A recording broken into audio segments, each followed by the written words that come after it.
Ya pemirsa, format debat boleh jadi tidak banyak berbeda dari debat-debat sebelumnya. Namun gagasan para cawapres dalam debat nanti selayaknya harus ada sesuatu yang baru. Kira-kira selain gagasan segar tentang topik debat yang dibahas nanti, apakah juga akan diikuti dengan gimmick-gimmick baru? Untuk membahasnya lebih dalam, sudah bergabung bersama kami malam ini melalui sambungan Zoom. Ada juru bicara Timnas Anies Mohaimin, ada Pak Irfan Pulungan, kemudian juru bicara TKN Prabowo Gibran, ada Mas Astrio Veligen, kemudian ada Dewan Pakar TPN Ganjar Mahfud, Pak Pumpida Hidayatullah, serta ekonom senior Segara Research Institute, ada Pak Peter Abdullah. Selamat malam, Bapak-Bapak, apa kabar? Selamat malam, kabar baik. Baik, kita akan ke Pak Irfan Pulungan terlebih dahulu. Pak Irfan, dari seluruh materi yang akan dibahas dalam debat Cawapres nanti, apa yang akan menjadi concern atau topik utama yang akan disampaikan saat debat nanti? Ya, tentunya berkaitan dengan tema debat tersebut ya. Keseluruhannya kita anggap dan kita dinarasikan dalam konteks terintegrasi gitu ya. Pembangunan berkelanjutan sebagai sebuah paradigma baru pembangunan ekonomi politik Indonesia yang harus difasilitasi bertransisi dari ekonomi politik yang ekstraktif itu menjadi pembangunan yang berdasarkan pada ekonomi hijau dan ekonomi sirkular gitu, di mana hal tersebut kemudian turun menjadi proses perumusan kebijakan-kebijakan yang dia dapat mengintegrasikan perencanaan, pengelolaan, perlindungan sumber daya alam dan lingkungan hidup, menangani krisis iklim, serta memberikan akses kepada masyarakat terdampak, khususnya masyarakat adat, dalam isu-isu pembangunan sektor energi begitu. Jadi saya rasa yang paling penting adalah memberikan narasi bahwa dalam visi misi Anies Baswedan dan Muhaimin Iskandar, penting untuk kita kembali kepada mandat Undang-Undang Dasar 1945, khususnya pasal 33 dan pasal 28 yang menyatakan bahwa ekonomi Indonesia tidak hanya ekonomi yang berbasiskan kepada pertumbuhan ekonomi, tapi juga berbasiskan kepada perlindungan dan pengelolaan lingkungan hidup, di mana hal tersebut adalah hak bagi masyarakat Indonesia. Saya rasa itu, Mbak Syafa. Baik, saya ingin ke Mas Astrio Veligen, jubir TKN Prabowo Gibran. Mas Astrio, sejauh mana cawapres Anda menguasai materi debat minggu besok?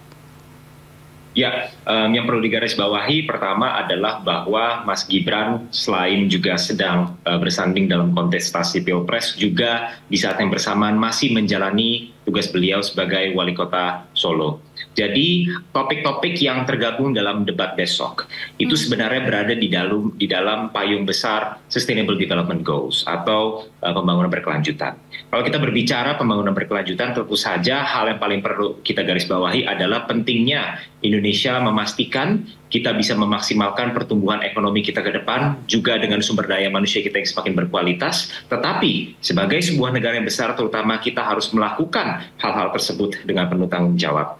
Nah, kalau kita berbicara secara spesifik, misalnya dari 17 Sustainable Development Goals dari United Nations, kita banyak sekali berbicara, banyak sekali program-program yang sudah berada di dalam visi misi Prabowo Gibran, misalnya tentang mengatasi kemiskinan, mengatasi kelaparan, kesehatan, air bersih, dan sebagainya. Nah, topik-topik ini yang satu persatu akan didalami terutama oleh Mas Gibran, dan tentu saja peran Mas Gibran sebagai wali kota perlu kita ingat adalah itu dikatakan adalah miniatur daripada Indonesia, di mana tantangan-tantangan dihadapi oleh kota Surakarta itu juga merupakan tantangan yang akan dihadapi Indonesia ke depan.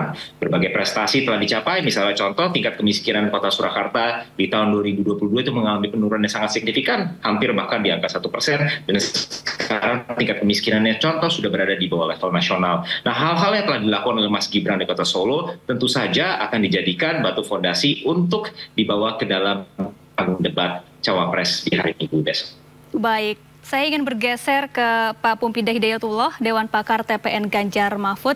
Pak Pumpida, isu pembangunan berkelanjutan ini tampaknya kurang banyak disorot ya. Bahkan Indef menilai seluruh capres-cawapres terkesan kurang peduli pada isu ini. Kalau Ganjar Mahfud bagaimana memandang pembangunan berkelanjutan di Indonesia? Saya rasa satu-satunya paslon yang kemudian mempunyai tagline ya, gerak cepat mewujudkan negara maritim yang adil dan lestari. Itu clear sekali gitu bahwa keberpihakan daripada pasangan Ganjar Mahfud itu di dalam konteks pembangunan berkelanjutan ini benar-benar dimasukkan langsung di dalam tagline-nya gitu. Artinya apa? Komitmennya sudah jelas di situ. Paslon lain tidak ada yang kemudian menyebutkan itu. Berkeadilan itu dan kemudian lestari itu menjadi sesuatu yang sangat penting isunya.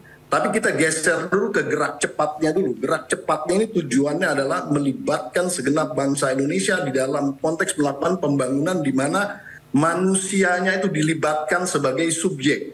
Di mana manusia ini tidak hanya kemudian dicerdaskan, tidak kemudian disehatkan, tidak hanya kemudian diberi pekerjaan, tapi juga dilibatkan di dalam konteks gerak cepat untuk melakukan pembangunan. Karena yang kita kejar itu adalah target-target pertumbuhan ekonomi yang 7% lebih itu. Dan kemudian terciptanya lapangan pekerjaan dikarenakan kita berfokus kepada sumber daya lain selain sumber daya yang ada di darat, yaitu di maritim juga. Nah, jadi artinya kombinasi ini menjadi sangat penting. Tapi di dalam membangun tersebut, selain melibatkan manusianya juga, tentu harus kemudian bisa dirasakan kesejahteraannya oleh seluruh rakyat Indonesia, berkeadilan tadi. Dan yang terakhir adalah harus tetap lestari. Karena ketika kita melakukan pembangunan yang cepat, ketika kita melakukan kemudian berbagai macam aktivitas ekonomi yang luar biasa pesat, yang harus diingat adalah bagaimana kemudian nasib anak cucu kita di masa-masa yang akan datang.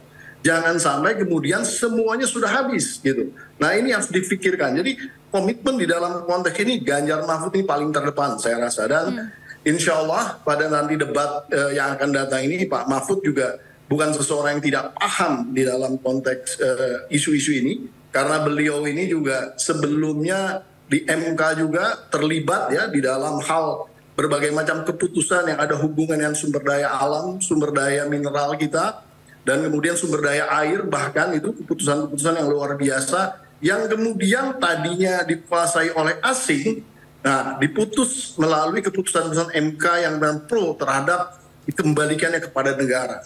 Jadi kepedulian di dalam konteks kedaulatan NKRI dan kemudian keberpihakan kepada pembangunan yang berbasis manusianya tadi, perlibatannya, dan kemudian keadilan sosialnya, dan yang terakhir adalah pembangunan yang berkelanjutan. Baik, Pak Peter Abdullah, sejauh pengamatan Anda hingga saat ini, visi misi atau program paslon mana nih yang kira-kira paling oke terhadap isu pembangunan berkelanjutan? Kalau kita sebutkan yang paling oke, tentu semua akan mengatakan paling oke, Mbak ya. Tetapi dari penjelasan tadi kita bisa menyimpulkan mana yang sebenarnya lebih secara konsepsi ya, itu lebih menyentuh persoalan yang akan diangkat yang menjadi persoalan utama di dalam kita bicara tentang strategi pembangunan berkelanjutan. Nah, karena kalau kita bicara tentang debat besok, yang nanti pada akhirnya kan terpulangnya kepada bagaimana para cawapres itu bisa menyampaikan gagasan-gagasannya. Karena kalau yang kita dengar pada saat ini tentunya berbeda dengan apa yang kita dengarkan besok.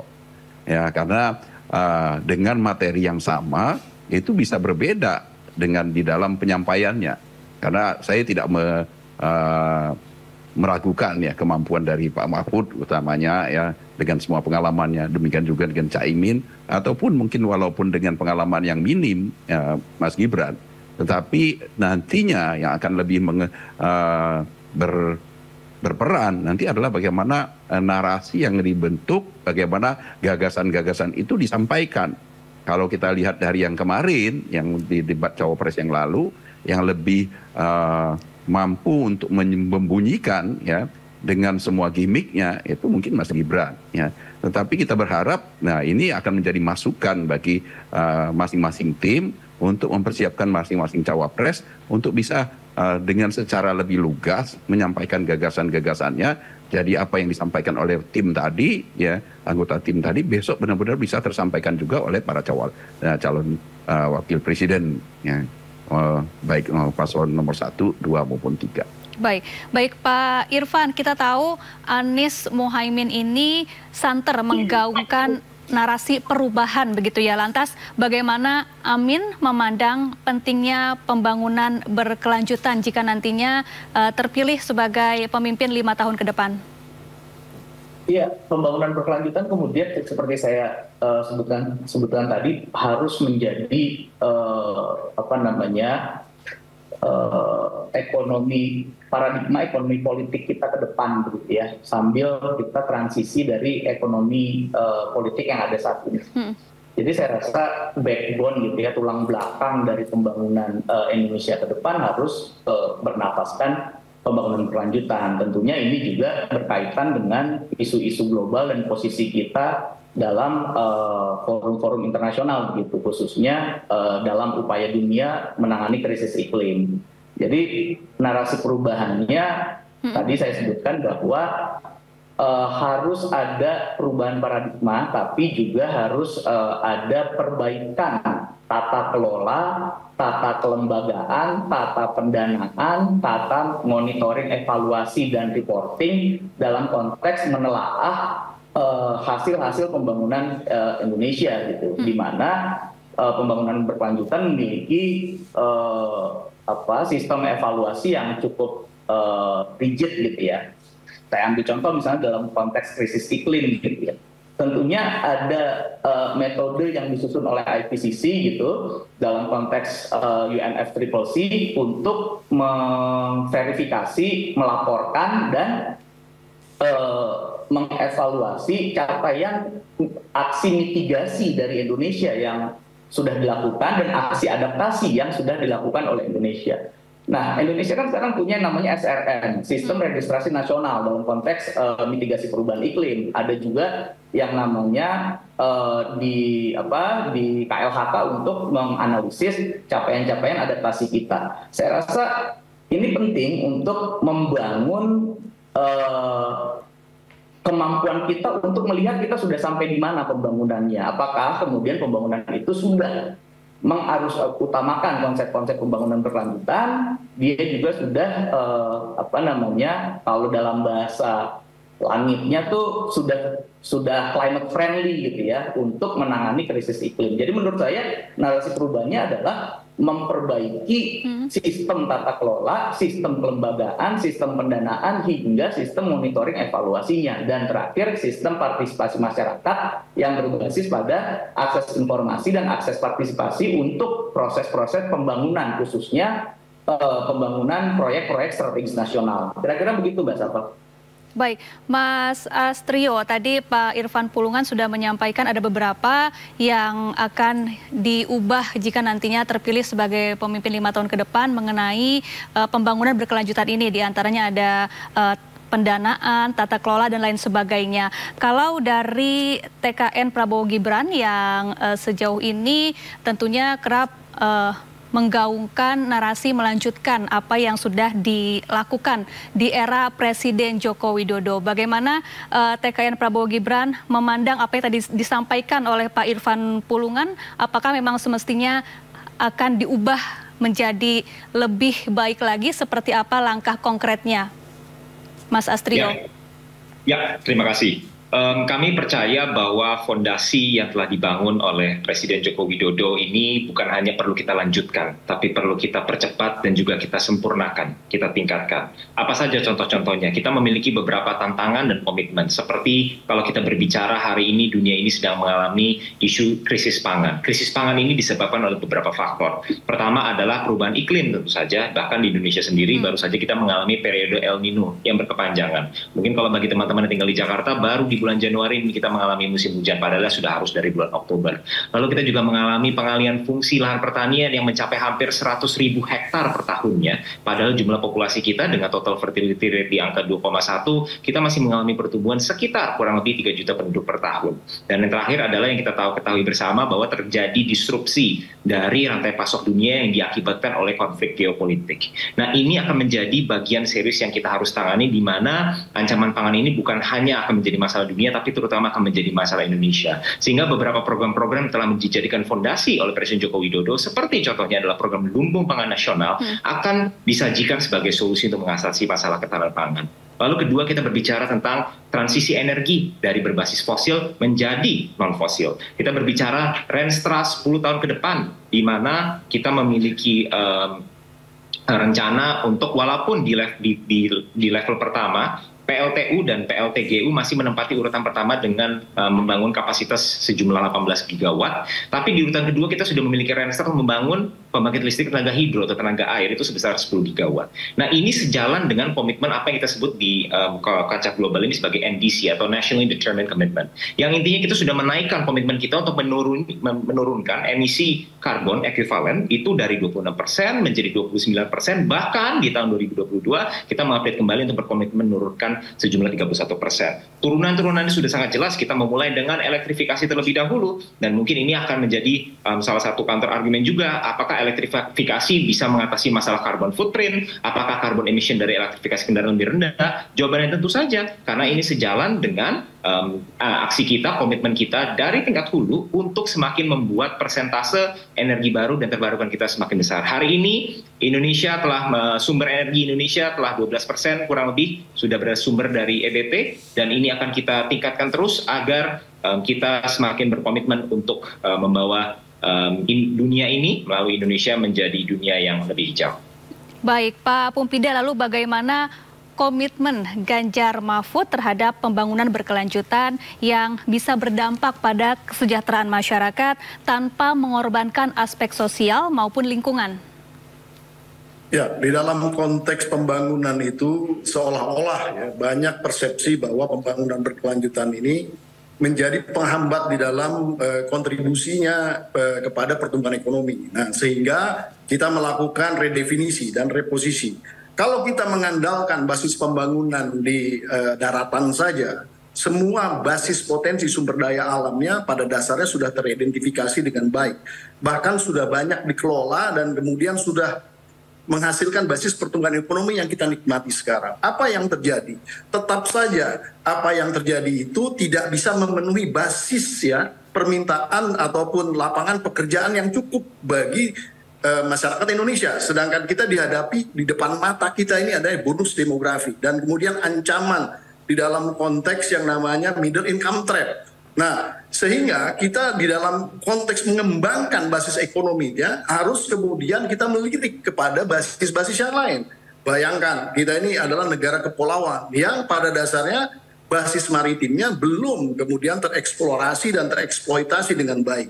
Potensi laut kita ini luar biasa dahsyat. Garis pantai kita ini terpanjang di dunia. Dan ini bisa menjadi potensi yang luar biasa. 3 saja yang akan kita tawarkan, yaitu ketahanan pangan, ketahanan energi, dan juga kemudian kesejahteraan bagi seluruh rakyat Indonesia. Kenapa demikian? Karena ketahanan pangan, makanan, ya sumbernya daripada laut itu terkenal sebagai makanan yang sehat. Ikan dan tumbuh-tumbuhan seperti rumput laut itu bisa menjadi satu konsumsi alternatif yang kalau diberdayakan ini bisa menjadi satu basis industri turunan yang luar biasa, bisa menyerap tenaga kerja, bisa memberikan pertumbuhan ekonomi yang lain modelnya. Kemudian juga di dalam konteks garis pantai tadi, itu sebetulnya garis pantai yang luas ini bisa dimanfaatkan untuk pembangunan yang namanya energi angin dan solar secara hibrid kalau diperlukan. Nah, ini bisa menjadi satu basis pembangunan ekonomi hijau, energi hijau tersendiri untuk ketahanan energi. Bahkan jangan salah, laut itu adalah sumber air. Air itu bisa dihidrolisa yang kemudian menjadi hidrogen dan kemudian oksigen. Dan kita tahu bahwa hidrogen ini adalah basis daripada bahan bakar di masa yang akan datang. Sehingga kalau kita berdayakan laut ini menjadi sangat luar biasa.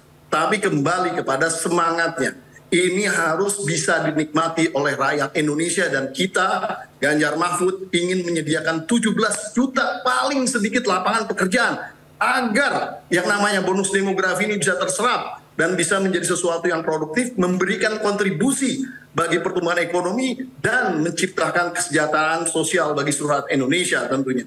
Tapi yang paling penting adalah komitmen di dalamnya dibangun secara berkelanjutan. Jangan kemudian kita menghabiskan tambang, menghabiskan migas kita, apa yang terjadi, kerusakan alam, dan lain-lain, dan lain-lain. Ini akan juga kemudian oleh Prof. Mahfud akan ditekankan bahwa penegakan hukum di dalam konteks menertibkan berbagai macam kekacauan perusakan diakibatkan oleh eksploitasi yang berlebihan sumber daya alam ini harus ada. Karena kalau tidak, bagaimana kita bisa mewariskan yang namanya Indonesia ini kepada anak cucu kita ke depan. Demikian. Baik, Pak Peter, setelah tadi kita mendengarkan apa yang disampaikan oleh ketiga tim kampanye dari ketiga paslon, kira-kira apa nih yang seharusnya menjadi fokus utama atau mungkin ada yang terlewati? Pak Peter, boleh dijawab usai jeda, Pak Peter. Pemirsa jangan kemana-mana, tetaplah bersama kami di Sindo Prime.